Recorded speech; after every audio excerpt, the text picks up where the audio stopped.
It's a cloudy and overcast evening here in Falmouth, Massachusetts, but the Commodores and the Wareham Gatemen will try and get in as much of this Game 2 of a back-to-back on the doubleheader here this evening from Gov Fuller Field. Good evening, everybody. David and R, joined here alongside by Matt Levine. And Matt, these two teams last night battled up at Spillane Field in Wareham, Massachusetts, and it was a game that Wareham ended up walking away, that Falmouth ended up walking away with its first win of the season after an impressive 8-4 offensive performance. Well, it was a balanced offensive attack all night. 8 batters in the starting lineup reached base, and when you do that, your recipe to win is pretty successful. Scoring 8 runs as well is pretty good to win a ball game as well. They scored 7 in the opening night against Chatham, but they tied. 8 runs was enough last night, and it was all led by Michael Curiale.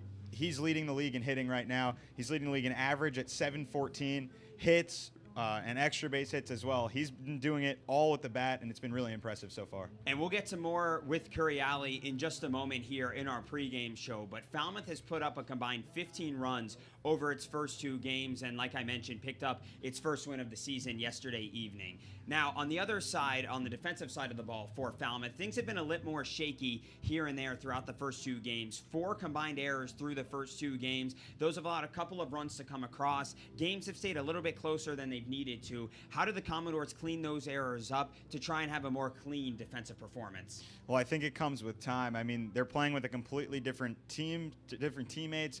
They're going up against different opponents. These guys have seen each other, some of them in their same conferences in college, but now they're teammates, so they have to kind of get and work through each other and get to know where they are on the field. We saw yesterday a ground ball up the middle that Curiale and Braden Taylor kind of collided almost a little bit. That forced Curiale to make a bad throw. So just those communication errors that start early on, getting rid of those early will be huge going forward. Now flipping it around to Wareham, the Gatemen come in 0-2 on the season. They lost to Katuitt 8-5 on Sunday evening, and then last night, like I mentioned before, an 8-4 loss for the Gatemen. So they come into this game still looking for that first win of the season, and things have also been a bit of a struggle for them. Granted, a small sample size thus far, but they've stranded 17 total runners on base through the first 2 games, and that certainly has made it a bit tougher for them to stay close in these contests. Well, when they get runners on base, they haven't gotten the timely hit just yet. 0-2 on the season, like you said, a small sample size. But the importance of offense in baseball is when there's runner on base, you gotta come through, and you have to get a big hit, and that can give you momentum as an offense as well. So just hitting with runners on base is what they really need to work on going forward. Now we'll send it down to Joanne Bethay, our 3rd member of our team, who's with Jackson Phipps. Ladies and gentlemen, welcome to Gov Fuller Field for tonight's game between the Wareham Gatemen and the Falmouth Commodores. South Carolina, he finally got some action at the end of yesterday's game. How did it feel to get a couple throws finally in the Cape League? It felt good. I haven't pitched in 2 months. That was the first outing in 2 months, so to get out there and kind of get a feel for my stuff, that was a really good opportunity, and I'm glad it happened. So. Y'all have been able to rotate a lot of guys, even though this is only game 3. What do you think of this pitching staff, and where do you think you stack up? We have a ton of talented arms, a lot of guys that can really place the ball where they want. So, I mean, when you've got a team like this and you've got a staff like this, I mean, you can't really get as good as we are right now. So, I think if I had to place us, I would definitely say we're in the top 3 or 4 staffs on the Cape. So. Good stuff. Y'all were able to mic up catcher Jonathan French, getting a little behind-the-scenes action. What was that like?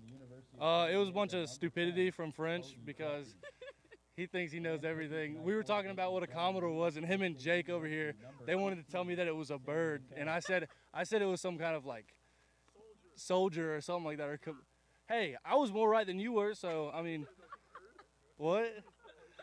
Well, you're not far off, so let's take a look. How's it going? I'm Jonathan French from Clemson University. It's game days for the Commodores. Let's have some fun. What's up, guys? Welcome to the vlog. Introduce yourself. It's Bryson Ware from Auburn. I'm Luke Boyers from Bernie, Texas. It's a beautiful day. My name's Taylor Smith. I play baseball at Texas A&M. Yeah. I played for the Falmouth Commodores in 2019. Angelo Cantallo from the south side of Chicago. Yeah. Lewis University. Yeah. So Adam, how do you feel about first start today as a Commodore? Oh, I'm very excited. Very excited? Yeah. Win it for Trundy. Commodore fans, here's Wesley Sweat in the flesh. Talk us through like your routine right here. What are we doing? We're just doing some stretching and some mobility work just to get the CNS activated for a throwing session. Oh yeah, CNS, that's foreign to me. Central nervous system. There we go. Do it, Febs. Get it, Fibs? What is that? Oh my God. Now, do you think your teammate Jackson Phipps needs some CNS? Yeah, I think he does. You know, could really take him to the next level. Yeah. There we go. There we go. Wake up that CNS, baby. I'm mic'd up. What's up, bro? Hey, how you been? What up, baby?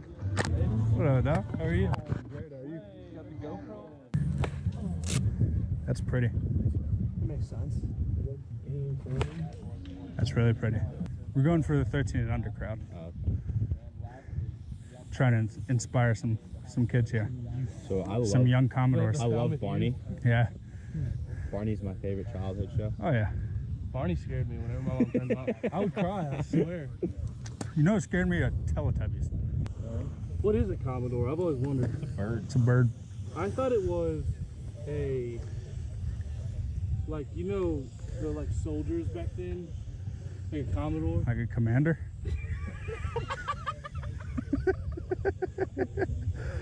That's cool.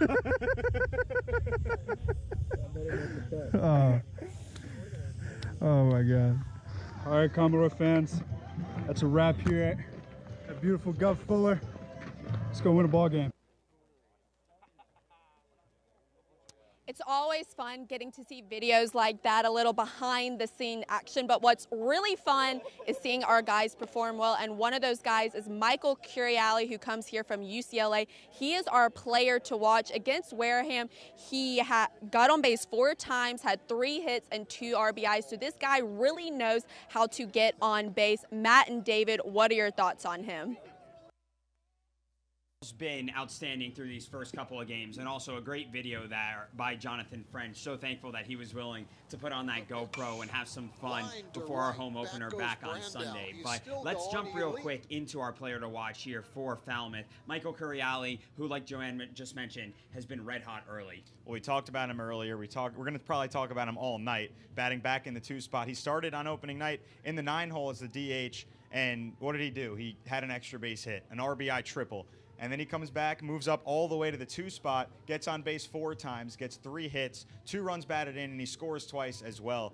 The extra base hits are there. He's leading the Cape Cod Baseball League in average already, a small sample size, but he's hitting .714 in two nights here on the Cape. So a really good showing in his first weekend so far. He certainly has been great, and no doubt we'll mention him a ton throughout the broadcast tonight. We'll have more of the pregame show when we come back here in just a moment. Before that, we're going to send it down to our public address announcer, Eric Jones.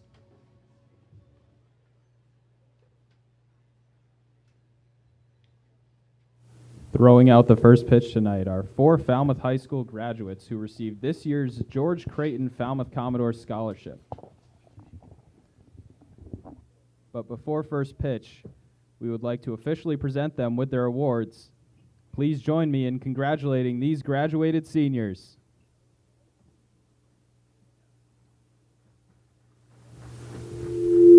Amy Zamuda is a graduate of Falmouth High School. For years, Amy's family have been a host family for numerous Falmouth Commodores players. Amy has also spent time volunteering for the Falmouth Commodores, helping to coordinate the Bat Boys and Girls and the Housing Committee. In the fall, Amy will be attending Stonehill College and plans on majoring in early education.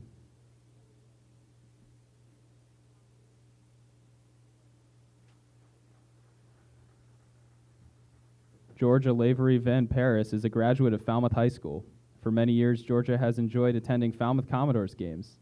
In the fall, Georgia will be attending UCLA and plans on majoring in English and political science.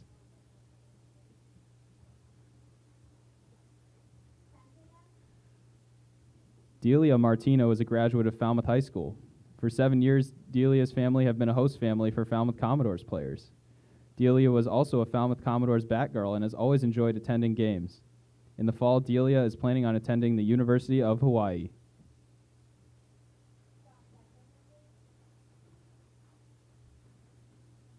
Sam Griesbauer is a graduate of Falmouth High School.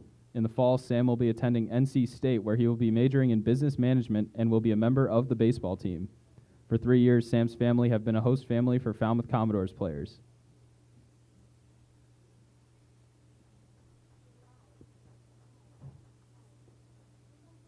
Sadly, I don't think Sam was with us tonight.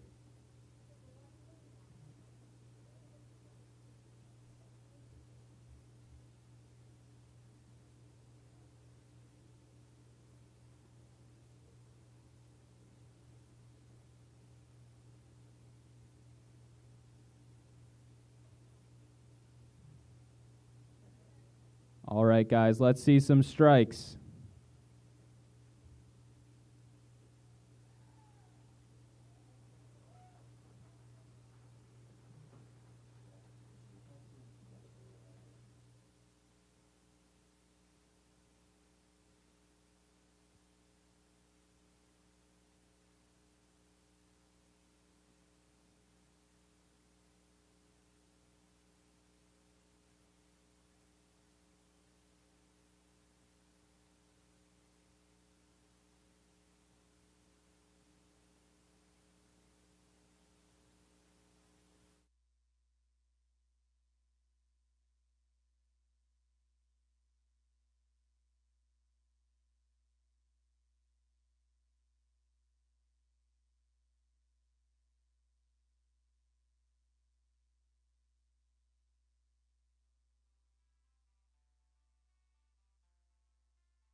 Commodores and longtime supporter of Falmouth's hometown team, Troy has written frequently of the value of the Commodores to what he calls the soul of our community. He has also performed the national anthem for several seasons and also volunteers as president of the Carousel of Light, an antique hand-carved carousel located in Falmouth that collaborates with the Commodores by donating free rides. When not volunteering in Falmouth, Troy serves as the Chief Financial Officer for the city of Brockton. Ladies and gentlemen, please rise and remove your caps as we honor America with Troy's singing of our national anthem.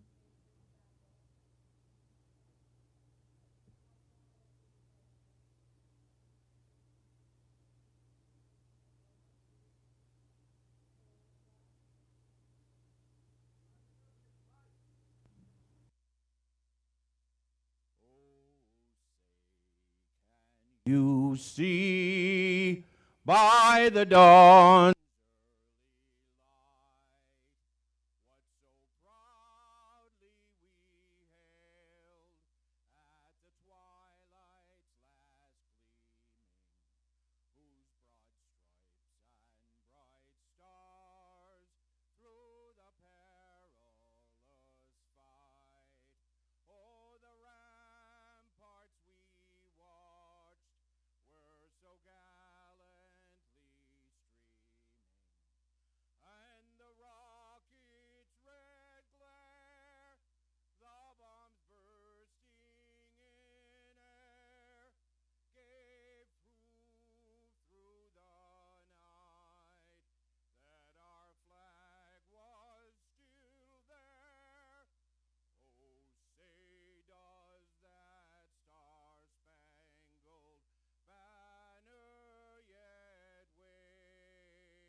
And welcome back into our Falmouth Commodores pregame show here. David Adar alongside with Matt Levine. Before we went to break moments ago, we were talking about the players to watch, and let's jump into it for Wareham, Matt.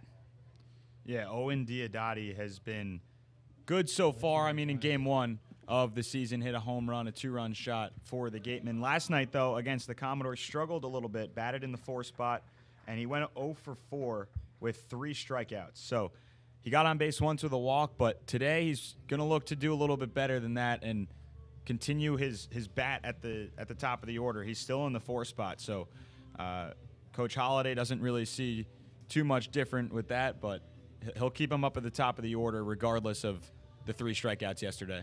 Diodati also the only guy on this Gatemen team that has hit a long ball so far this season, and so he'll try and add on that tonight. Falmouth still looking for its first long ball of the season. The Commodores are one of 3 teams here in the Cape Cod Baseball League that has still not hit a home run here on this young season. Well, Wareham again 0-2 after dropping their first contest to Katuah and dropping last night's contest to the Commodores.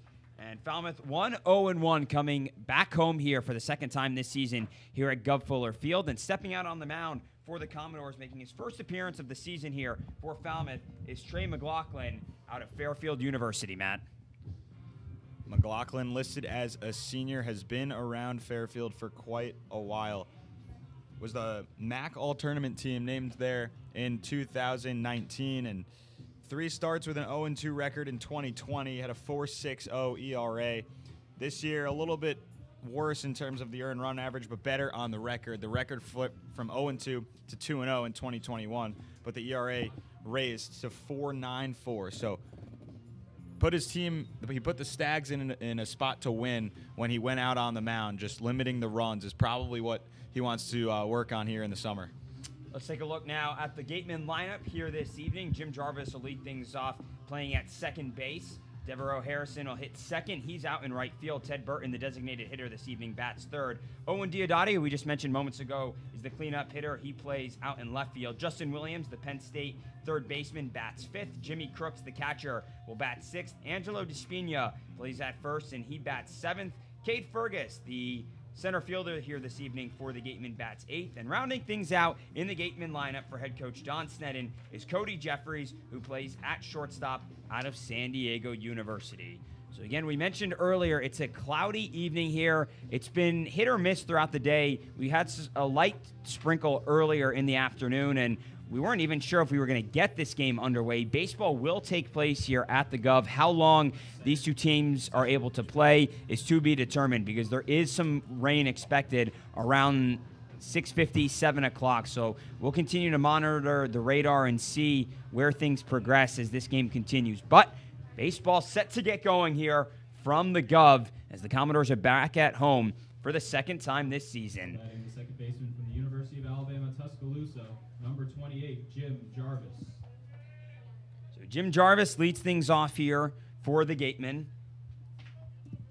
Jarvis, who just wrapped up his sophomore season at Alabama, steps in for a lefty-on-righty matchup. And the first pitch here at 5:59 here in Falmouth, and it's in for a strike.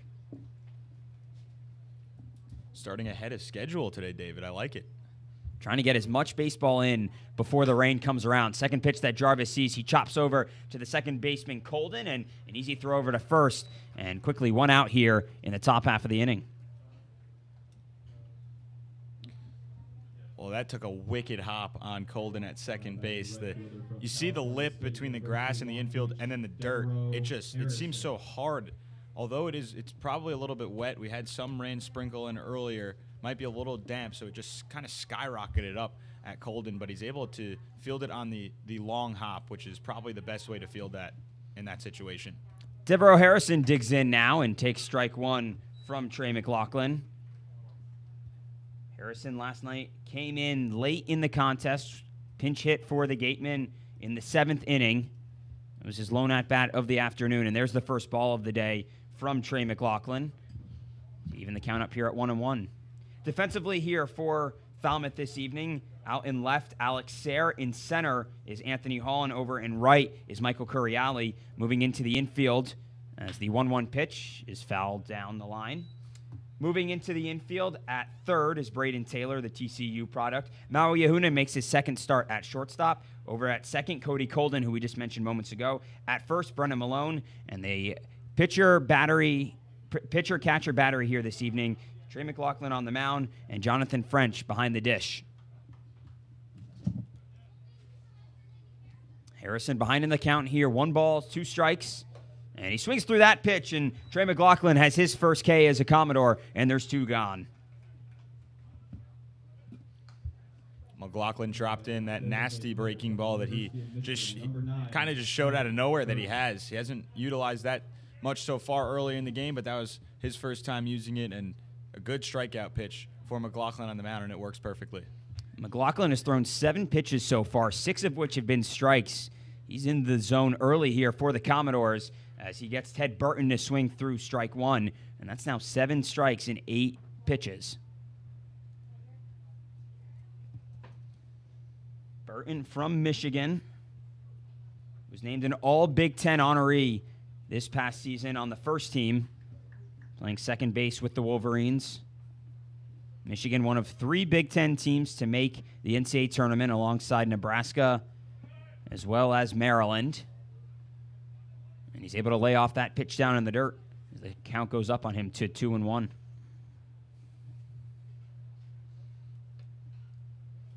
Burton, one of just 2 guys in this Gatemen lineup here this evening who did not play yesterday against Falmouth. He, alongside Jimmy Crooks, didn't get into last night's contest. As the 2-1 hit high into the gloomy sky here, tailing over towards right field. Curly Alley over to his right, gets under it, and he's able to make the grab. So a perfect 1-2-3 inning for Trey McLaughlin. And we'll head to the bottom of the first with Falmouth coming to bat for the first time this evening.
Bottom of the first here from Gov Fuller Field, and we're scoreless as the Gatemen were set down in order in the top half of the inning. And with Falmouth coming to bat for the first time this evening, Sammy Natera will get hit the start this evening for Wareham. Natera, a freshman who just wrapped up his season at New Mexico State, the only Aggie in the CCBL this summer, and he'll get the start here tonight for Wareham, Matt.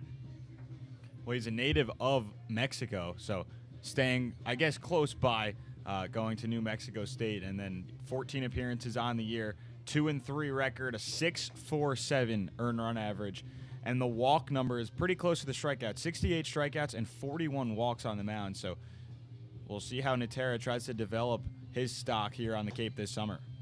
Looking at this Falmouth lineup, Maui Ahuna will lead things off here. Michael Curiali bats second, and Braden Taylor at third. Brennan Malone, the cleanup hitter. Alex Sayre, who's playing out in left here this evening, bats fifth. Bryson Ware, the designated hitter, bats sixth. Anthony Hall, out in center field, bats seventh. Jonathan French, the catcher, bats eighth. And Cody Colden will round things out in the lineup. So Maui Ahuna digs in here with the Commodores coming to bat for the first time tonight.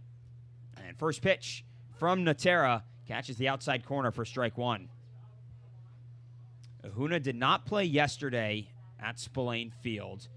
He did get the start for the Commodores on Sunday as a good stop there by Natera, and a slow throw over to first, but it's able to get Ahuna in time for out number one. Natera has a reach on the mound there that he comes around so high in his arm slot that he's reaching towards the plate, making it a shorter distance for the hitter to react to the pitch. And Ahuna got it off the end of the bat. It was spinning on the mound, and a good play fielding his own position, Natera did, and then to come around the hill and make a slow throw over, make sure he's accurate. So Michael Curiali now digs in as he watches the slider fall in for strike one. Curiali, the hottest hitter in the CCBL, hitting .714 through his first two games, 5 for 7 at the plate, and he already has 4 RBIs and 3 extra base hits.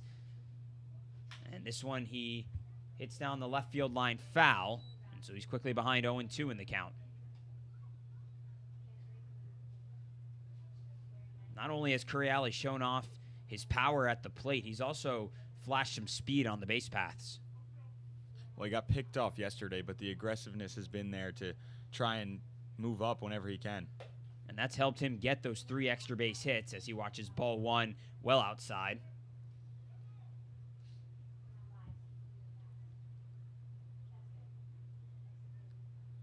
Curiali was one of the few guys who got an opportunity to play summer baseball last year, as this one high in the air down the right field line, trailing out of play, and a couple of players for Wareham give a chase to it, but it ends up landing a few rows deep in the bleachers. So we'll do it again here, still with a 1-2 count.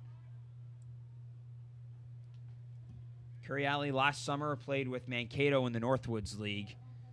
The other UCLA product on this team, Chuck Harrison, who got the start last night, also played in the Northwoods last summer with Rochester, but not too many guys who had an opportunity to play some baseball during the early portions of COVID last year, as the 1-2 outside again and the count even.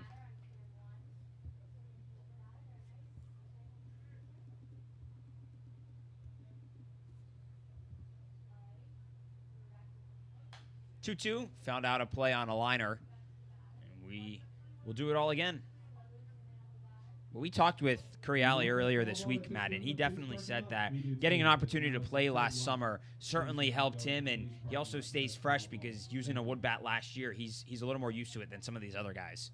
Well, game motion and seeing that gives you just the experience of that every day during the summer, and then when you don't play, it's not that they miss a beat, but they're probably not as sharp as they would be if they are playing every single day. So the opportunity to do that last summer is huge, because baseball is a game that you play every single day, and whether you're just hitting off a tee or hitting in a cage, it's completely different than game action, and there's nothing like game action. So Braden Taylor comes in now with 2 outs here in the bottom half of the first, and watches strike one here. Natera locked in early against this Commodores lineup. These two teams last night went scoreless through the first 3 innings, and then the offense started to pick up in the 4th. Each team with 2 runs across in the 4th inning yesterday night. As ball 1 there on Taylor. Taylor went 1 for 4 yesterday against the Gatemen, hitting .222 in the early goings of this CCBL season. And that one fouled into the backstop.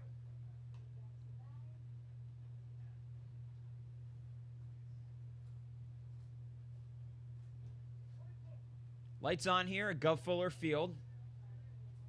A few minutes past 6 o'clock here on the East Coast. And the 1-2 pitch here from Natera gets away from the catcher, Crooks.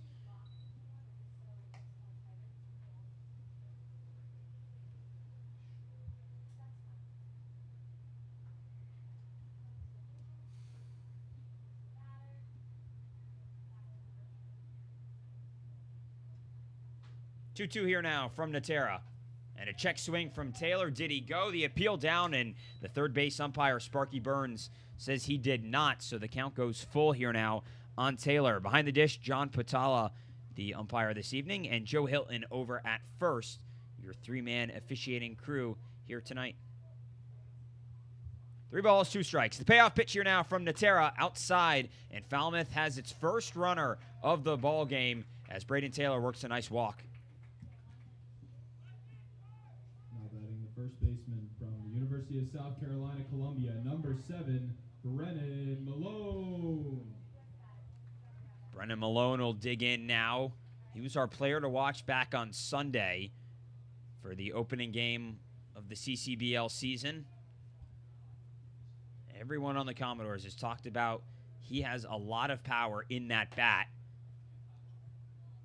Still waiting for our first home run this summer from a Commodore, but it's bound to happen soon. I can feel it.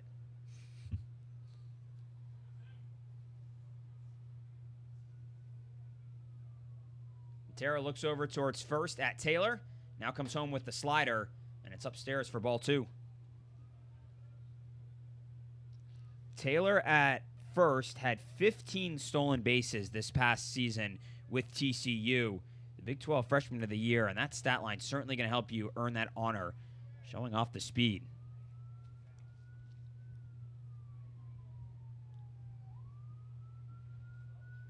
2-0 well outside, and quickly 3-0 here on Malone as Natera pitching all around here to the hitter. Well, Natera is showing some attention to first base with Braden Taylor, and Taylor is doing exactly what he wants. Didn't have the steal sign the first 3 pitches, but he's dancing off of first. That pitch just catches the inside corner on Malone. Sometimes those juke moves on first base can torment with a pitcher a little bit and force him to throw balls out of the zone. Malone swings through strike 2, and now the count full here on the South Carolina product.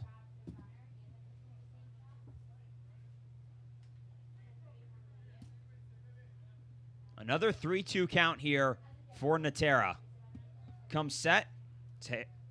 Taylor at first will be running, and the pitch home inside, and back-to-back walks here that have been worked by the Commodores, and there's now runners on first and second. Now batting the left fielder from Wright State University, number 18, Alex. That's the 3rd time this season already that Brennan Malone has walked. He walked twice on opening night. He had a single, an RBI single that was also. So he's been on base 4 times now, 3 times on a walk. So we're still yet to see the power out of him, but to be able to have that mentality of a power hitter and still get on base by looking at pitches and raising pitch counts is huge at the top of the order. Alex Sayre digs in now, and to your point about Malone, we saw the variety of pitches that Natera threw to him and kind of pitched all around home plate, but didn't give him much to swing at. Those 2 strikes weren't pitches that Malone liked, and so didn't give him much to swing at, and so I think pitchers taking note as well of that power. Quickly 0-2 here now on Sayre. Sayre yesterday went 2 for 5 up at Wareham, had 2 RBIs in his first game of the season.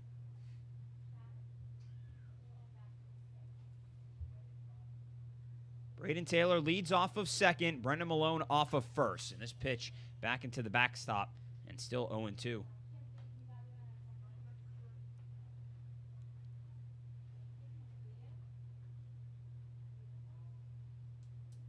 Sarah, originally from Dover, Ohio, plays his baseball at Wright State. Had one pitching appearance this past season for them. Guy who mostly plays in the field, but he can be a pitcher as well. And he's set down looking there as Natera is able to catch the outside corner for his second strikeout of this opening inning. And we'll head to the top of the second now. Still scoreless here from Gov Fuller Field.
Back here at Gov Fuller Field in the top half of the second, Wareham still looking for its first base runner of the ball game as Owen Diodati digs in here, the Alabama product.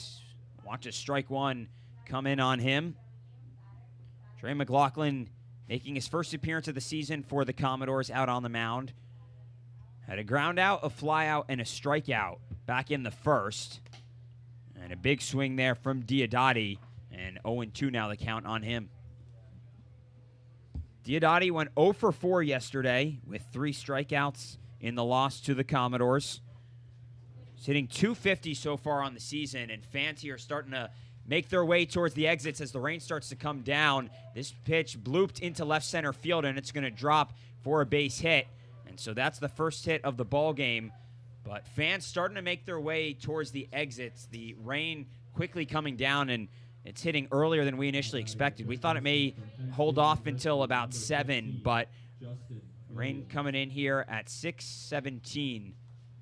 And for the time being, these two teams will play through it.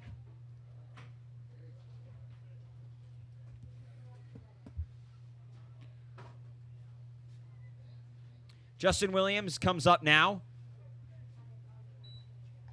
Watches ball 1. That's the first ball that McLaughlin has thrown on his first pitch to a batter here this evening. Diodati leads off of first, had 5 stolen bases this past season, and Williams hits this one into center field on a line, and it's caught by Hall out there, and so there's one gone here now with Diodati still on first. Well, Williams in the last 2 games has hit a ton of line drives.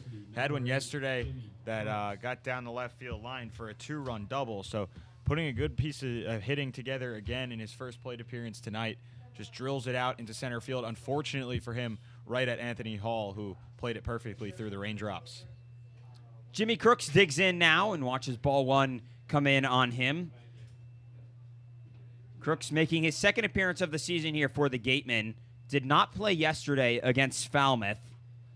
the Oklahoma Sooner, who has a 1-0 count here against McLaughlin. Second pitch of this at-bat, fouled back into the backstop, and it's now 1-1. Well, the rain coming down here, very few fans sticking around to watch this ball game, and you have to imagine if you're the Cape Cod League, try and get as many of these games in as you can, especially considering any rainout will not be made up later in the season. It's just going to be ruled a no contest, and the season moves on as the 1-1 is upstairs for ball 2. That's what's so interesting about, I mean, it doesn't mean much now, but when we get there, the playoff seeding format, usually using points, they say they're going to stick with the point system of 2 points for a win, 1 point for a tie, and 0 for a loss. But if teams play different amount of games because of rain, it's going to get so interesting when we get there at early August. Falmouth had the most points back in the 2019 season with 56, helped by an 11-game win streak in the middle of the season. And come in today, sitting second in the Western Division, just behind Bourne, who's the only team that has picked up 2 wins so far on the season. Falmouth with 3 points thus far. You get 1 point for the tie, 2 points for a win, and, of course, no points for a loss. And even though the Commodores had a tie back on Sunday, they are still an undefeated squad going by the books. Full count pitch here now from McLaughlin, and it's fouled back again, and we'll do it again. That slice was brought to you by Supreme Pizza, located at 147 T-Ticket Highway here in Falmouth.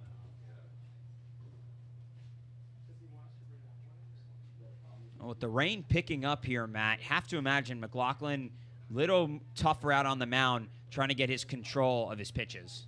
Well, not only do you have to worry about the wet baseball in your hand that you're trying to throw across the plate, but also your landing spot where the mound can become a little bit more muddy, a little bit heavier when you land.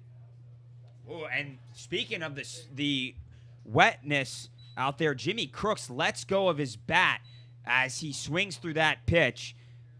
Owen Diodati took second on a stolen base, but Crooks there lost the bat as it flew into the grandstand. And fortunately, because the rain had cleared out so many fans, I believe everyone over there okay. But that bat came flying over towards the few fans that are still here. This is where sticky substances come into play a little bit more with the wet rain.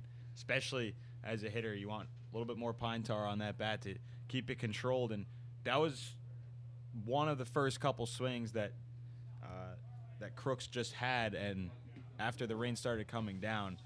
So the wood gets a little bit more slippery, and that's another thing that the hitter has to kind of think about while he's up at the plate is the batting gloves are on the right way, and there's enough pine tar that he can grip it and make a comfortable swing. Here's Angelo DiSpina now, and you watch his strike one come in on him. And Crooks didn't have any batting gloves on there. I'm not sure whether or not there was any tape or any pine tar or how much pine tar on the bat, but fortunately everyone okay after that scary play. Diodati leads off of second after the stolen base. And that pitch outside for ball 1 here on DiSpina. DiSpina out of Mercer. Went 0 for 3 yesterday, and he's 0 for 7 on the season. Still looking for that first base hit here for Wareham. Stands out there wearing his black and orange Mercer College helmet. And the 1-1 here now from McLaughlin. Fouled out of play. And now 1-2. The field so far holding up well with this rain. There is not a tarp here at Gov Fuller Field. Should the rain get heavier, and taking a look at the weather radar now, you can see there's a lot of rain that's likely going to hit this area. Certainly hope we can get as much of this game in as possible.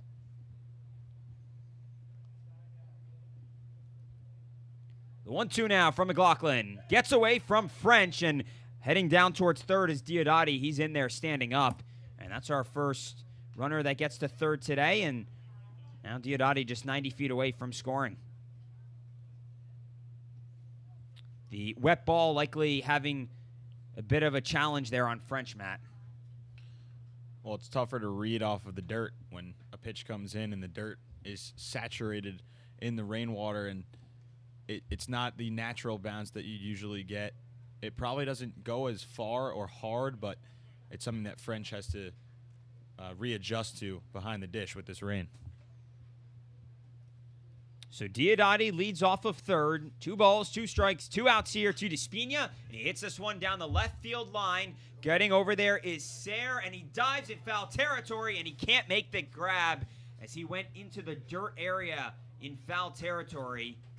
Great effort there by Sayre, who comes up dirty after that play, going full extension to try and get that ball. Well, he dove full extension onto this dirt, somewhat of a warning track, I would call it, because it doesn't go around the outfield fence, just the in foul territory. And we've stepped on that pregame. That is as hard as almost cement out there. It's not the same surface as the dirt in the infield. So Sayre comes up okay, but just such a crazy attempt to go after that, knowing exactly where he was and going full extension for it. Giving his all there for that ball. 2 balls, 2 strikes, still the count here on Despina. And the pitch home, swing and a miss, and it's down in the dirt. So French will throw down to first in time and easily with the throw. And that's the 3rd strikeout already through 2 innings for Trey McLaughlin. And we're still scoreless here from Gov Fuller Field. The rain persists, and we're to the bottom of the 2nd with the Commodores coming back to bat. Funding for the Falmouth Commodores comes from donations and all sales at the field tonight, including the 50-50. Your tickets will be entered in tonight's drawing to win one of the 10 prizes generously donated by our local merchants, as well as half of the 50-50 sales tonight. There is a complete list of prizes and donors at the intern tent, but trust me, it is all wicked good stuff. Our 50-50 raffles help keep summer baseball in Falmouth, which is better than sitting here watching the grass grow. So keep an eye out for our interns coming around now. Help us by buying 50-50 tickets tonight. Based on the amount of people here, I think your chances are pretty good.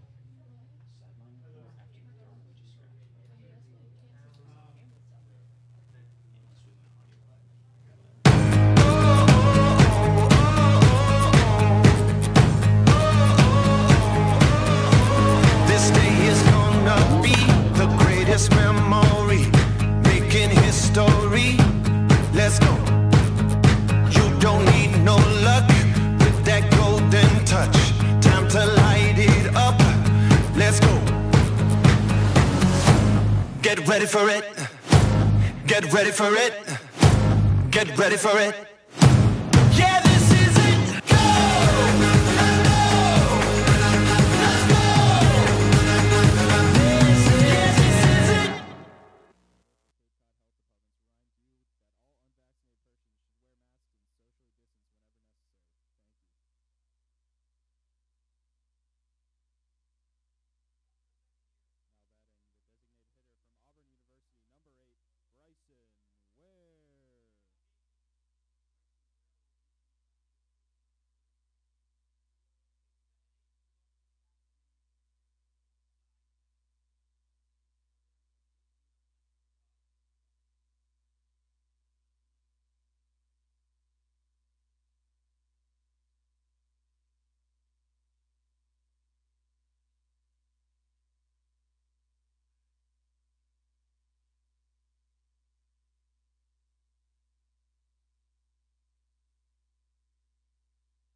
is how you're going to attack him, but also dealing with the heaviness to your feet is just such a difficult thing and difficult part to a rainy game.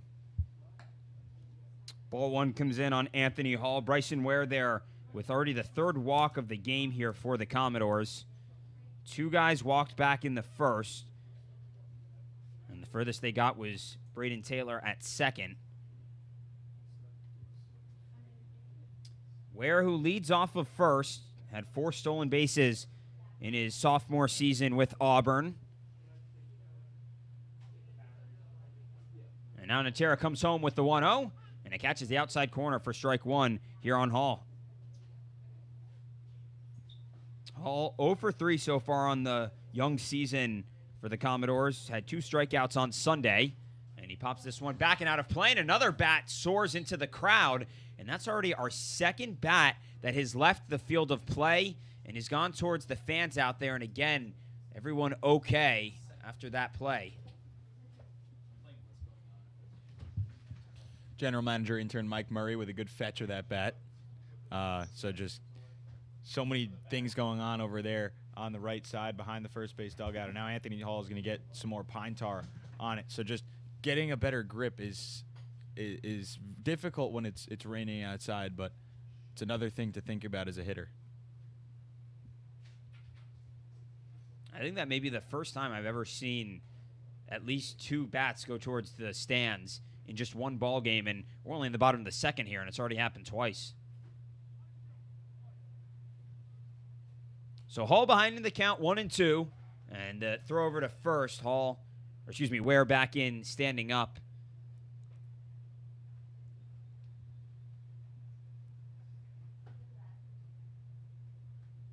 Falmouth still looking for that first hit. Commodores did a good job yesterday of when they got the leadoff man aboard, bringing that man home to score as Hall swings through strike 3, and there's one gone. Now batting the catcher from Clemson University, number 26, Jonathan French. The first 2 times yesterday that Falmouth got the leadoff man aboard, he came home to score as Jonathan French digs in now for his first at-bat of the afternoon. And the first pitch to him outside for ball 1.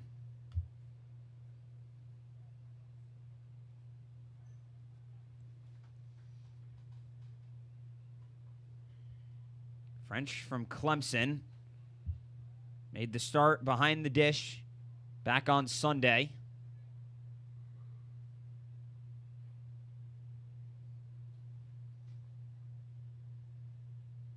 And now the 1-0 outside again for ball 2. Rain has definitely slowed down. It's more of a drizzle now more than anything. Some fans have come back here and some kids running around the hilly area along the right side of play. And the 2-0, check swing from French, but it's in for strike 1.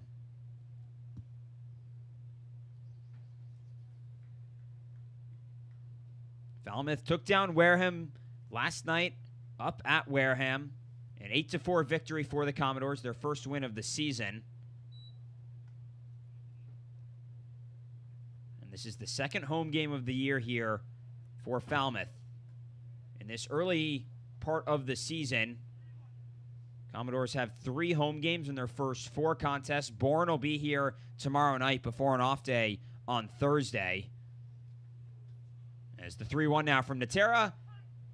Well, French thought it was outside, but home plate umpire John Patala says otherwise. And the count now full here on the Clemson catcher.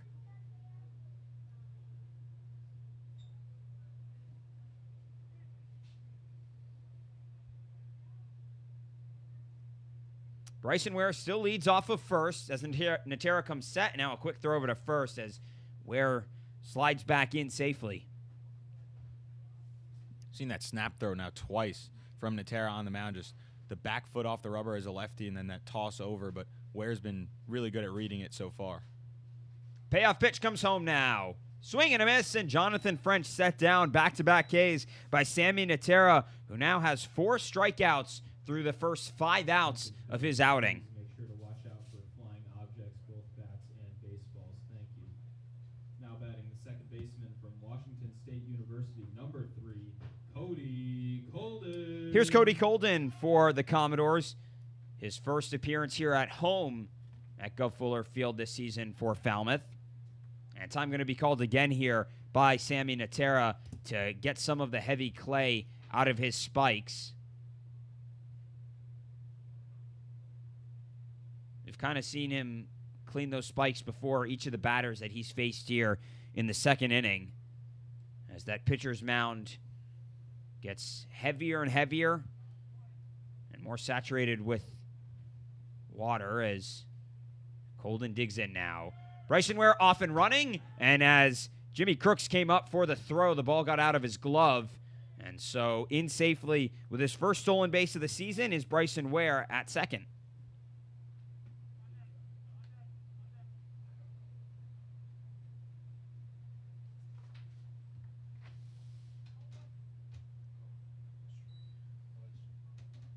So 0-1 the count here on Colden.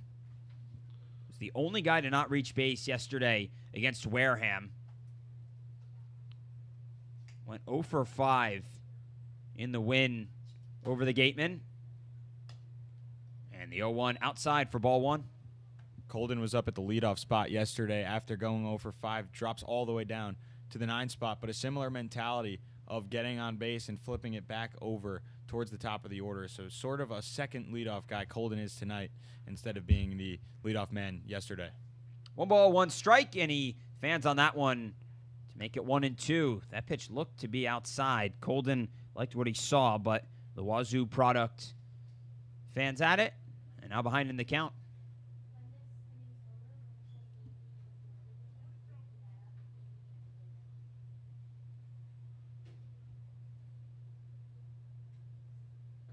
Natera looking for his 3rd strikeout of the inning and his 5th of the ball game. Set on the mound, a look back towards second. Now comes home, and he has it.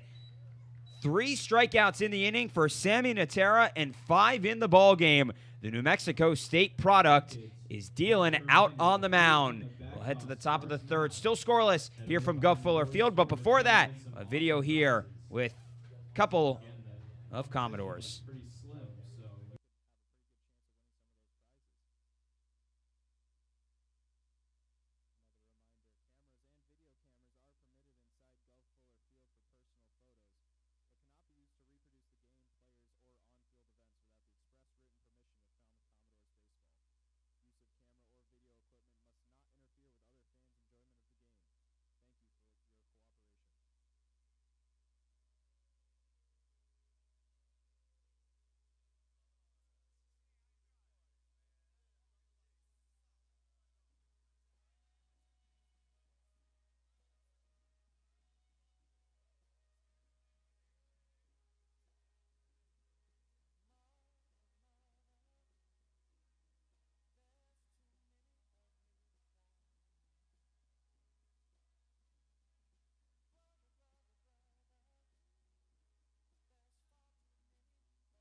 Cade Fergus leads off the inning here for Wareham here in the top of the 3rd. As Trey McLaughlin still out on the mound for Falmouth as the rain continues to come down here at Gov Fuller Field. I'm going to see McLaughlin now clean off his spikes here in the middle of this at-bat. Cade Fergus yesterday had 4 at-bats and reached base in all of them, but only picked up 1 hit. He was walked 3 times in the Gatemen loss. Came around to score once. It was one of those 4 runs that was plated for Wareham. Behind in the count here, 1-2. Already 3 strikeouts so far for McLaughlin.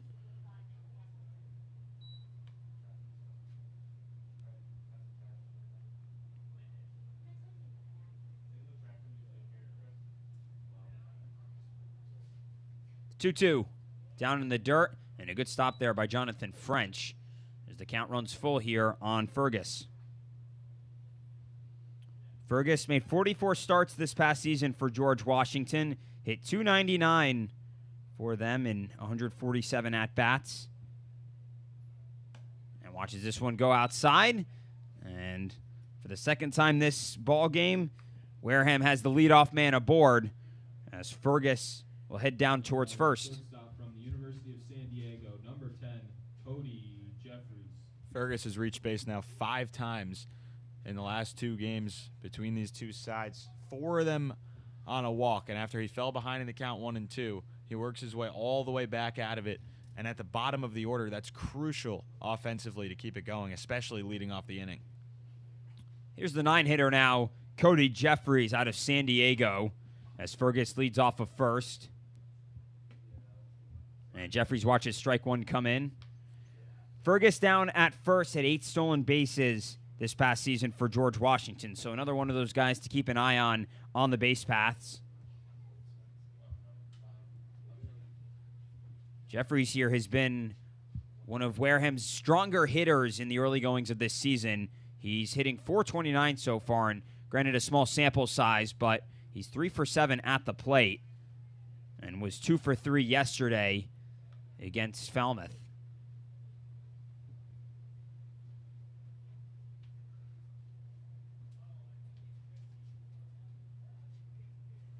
Some fans still sticking out the rain here at Gov Fuller Field. Umbrellas out everywhere. Some people using towels to cover themselves. A couple people just braving it and are willing to get wet out there. Matt, what's your methodology? If you're out in the stands, are you using the umbrella, the blanket? You just going to get wet? What are you going to do? I'm absolutely soaking it up. You're going to... It's a free baseball game. You can't go home. You want the full effect of nature. Well, you just gotta. I mean, the players are getting soaked. You just gotta keep it with them, you know. Free baseball game. Can't go home.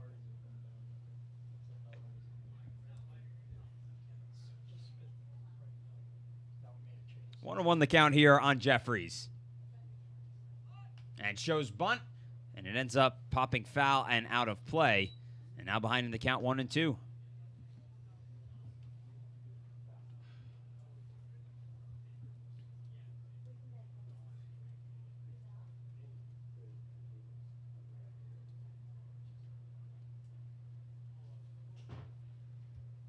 I'll say, if the rain continues at this pace, I think we will have a good shot of getting in most of this ball game.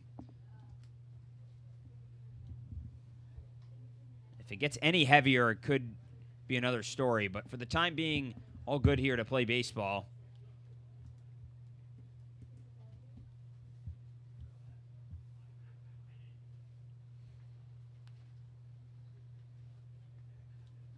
One-two the count here on Jeffries. And the pitch home popped up behind home plate. Jonathan French calls off everybody, and as he backtracks, it bobbles out of his glove and falls onto the dirt. And that's going to allow Cody Jeffries to reach base. Cade Fergus in at second. And there's still no outs in the inning. French frustrated with himself after that bobble and drop.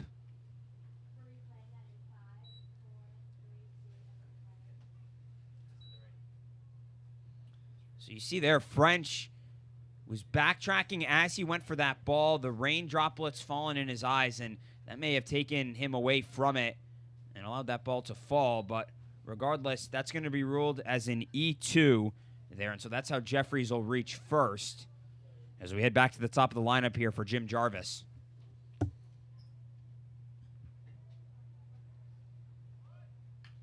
Shows bunt and drops it down the third base line. Coming in on it is Taylor. The throw over to first beats Jarvis by a step. Both runners will advance, so Fergus now at third and Jeffries at second. Well, Taylor had to come a long way to field that at third base, and he played second base a lot at TCU, played around the infield, has played second base in the first 2 games, is over at third tonight, and with the wet grass, that ball died off the bat after the bunt, and it almost allowed Jarvis to reach base safely sprinting down the line, but a good job by Braden Taylor over at third to come in, charge that, and realize he had to get the throw off as quickly as he could. So 1 gone now for Devereaux Harrison, who's looking to reach base for the first time this afternoon. And watch the strike 1 come in on him. Was set down swinging back in the first. Harrison, who just finished up his freshman season at Long Beach State, originally from Vacaville, California. And the pitch now from McLaughlin, fouled back and out of play. That slice was brought to you by Supreme Pizza, located just a few minutes from here at the Go. Wareham has not led at any point of its 2 games that it's played so far this season. Never led against Catuit on Sunday and never had the lead yesterday against Falmouth. An opportunity to do so here, though, with runners on second and third. As that pitch fouled back again, and Harrison lives to see another pitch. These are the areas that the Gatemen are trying to improve on. Through their first 2 games, it already stranded 17 men on base.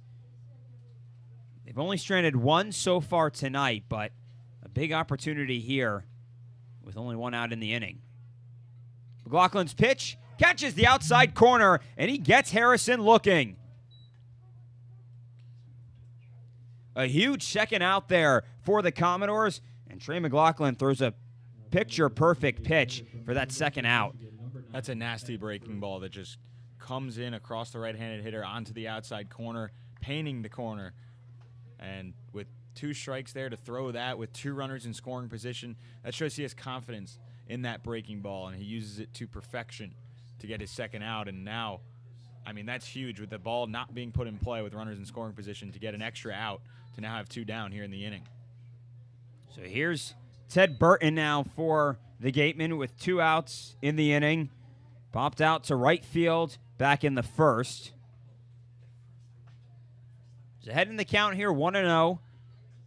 And McLaughlin's second pitch is downstairs for ball 2.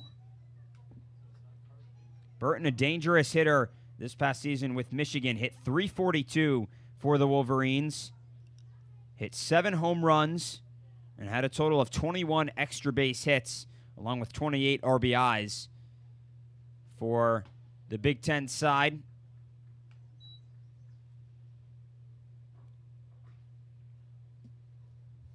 That .342 average led the Wolverines team. And again, he was named a first-team All-Big Ten honoree.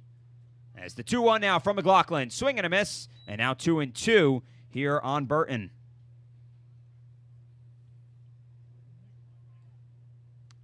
McLaughlin has 4 strikeouts so far in the ball game. And now the count even here. 2 balls, 2 strikes, 2 outs, 2 men on for the Gatemen. As McLaughlin tries to get out of this jam. The pitch home is down in the dirt, and a really good job by French to get down and dirty to stop that ball. Is the count now full? Matt, we've seen French behind the dish most of Sunday night, and then here again tonight, and he does a good job of preventing those pass balls. Yeah, he's been getting down to his knees, just hovering that chest protector over the baseball. Trying to read it out of the dirt is hard when it's raining, but we saw him struggle on the first one with no runners on base, and since then he's been able to read every single one.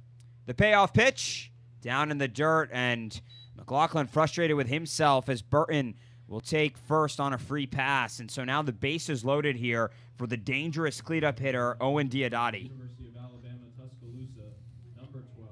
With first base open, that's not the worst thing in the world, but with 2 outs, you want to attack the hitter, try to get out of the inning.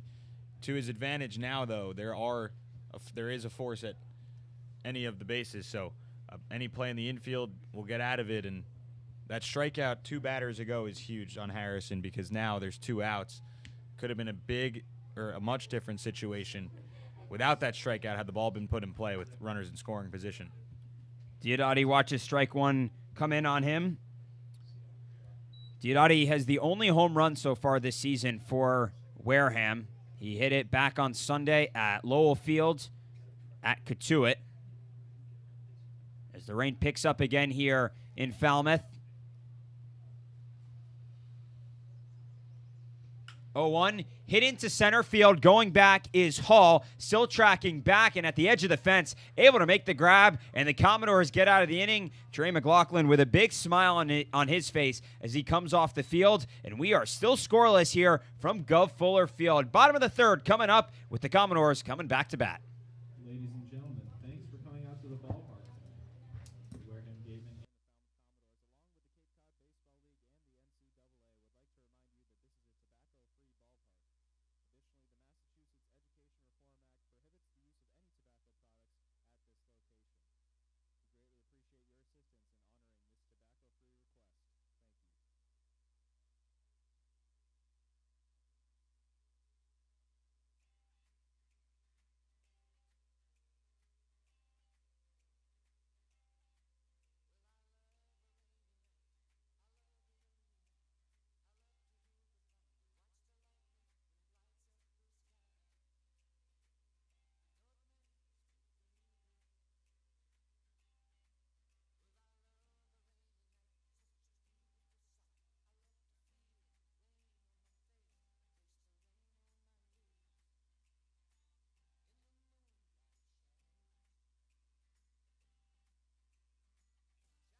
Back here for the bottom of the third, and Sammy Natera just starting to throw his first warm-up pitches. The field staff here, or the grounds crew, I should say, here at Gov Fuller Field, attending to the mound during that break and putting all kinds of new dirt in it and patting it down to try and make it as comfortable as possible for the pitchers. So Natera, as he gets used to that, we'll take a look here at some of the out-of-town scores here in the Cape Cod Baseball League. Top of the third here, it's scoreless. At the bottom of the third, Brewster and Hyannis.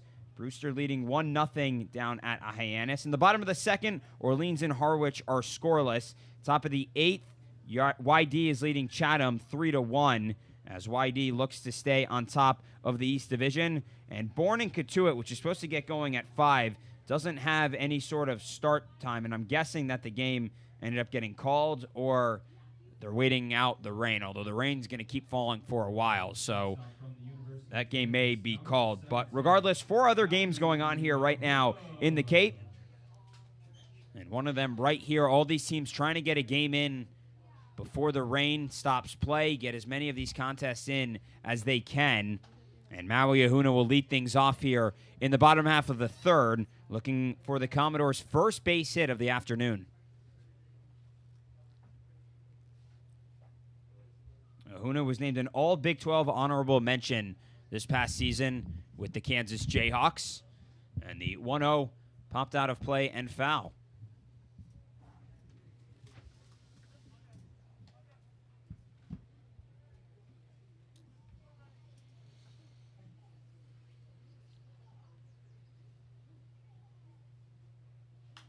The 1-1 again fouled out of play. Now 1-2 here on Ahuna.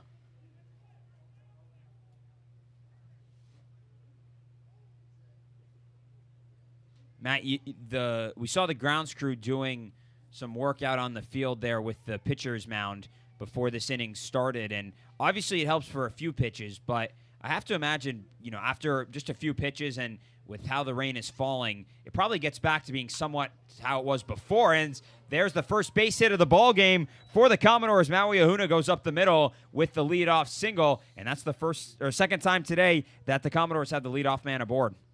Well, Ahuna's lucky he didn't just break an ankle. He slipped as he was about a step or two until he reached first base, kind of slipped rounding the bag. He's okay. He just stopped on the bag, but a good piece of hitting after 2 foul balls. He was a little bit late on both of them. Then times went up, right back up the middle, hit it where it was pitched, down in the middle of the zone, and right back up into center field. So with Ahuna on first, here's Michael Curiali, who went down swinging in the first. He swings through strike one. Curiali, who was 3 for 3 yesterday with a couple of RBIs up at Spillane Field. And another sidearm throw over here from Natera at Ahuna.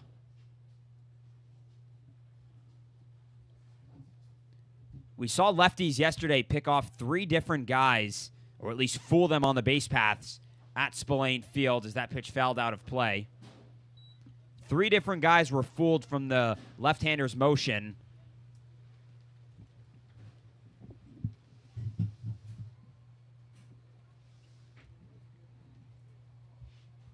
And now we're going to have time called as Don Sneddon for Wareham will come out to talk with the umpires.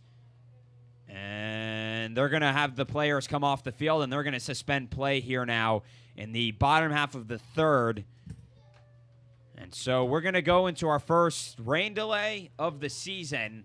There's no tarp here, so we'll wait and see how long this goes. But for the time being, these teams will wait things out, and we'll step aside here. We'll come back with any updates that we may have throughout the contest as to if we get back to play or not. But in the meantime, stay updated on our social medias, at Falmouth Commodores on Twitter. We'll provide the updates there. And for the time being, we'll sign off here. Scoreless here from Gov Fuller Field. Ahuna on first, and in the middle of the Michael Curiali at bat as they're going to cover the pitcher's mound here. So again, we're going to take a break here, step aside, and we'll provide any further updates as we get them here from Gov Fuller Field.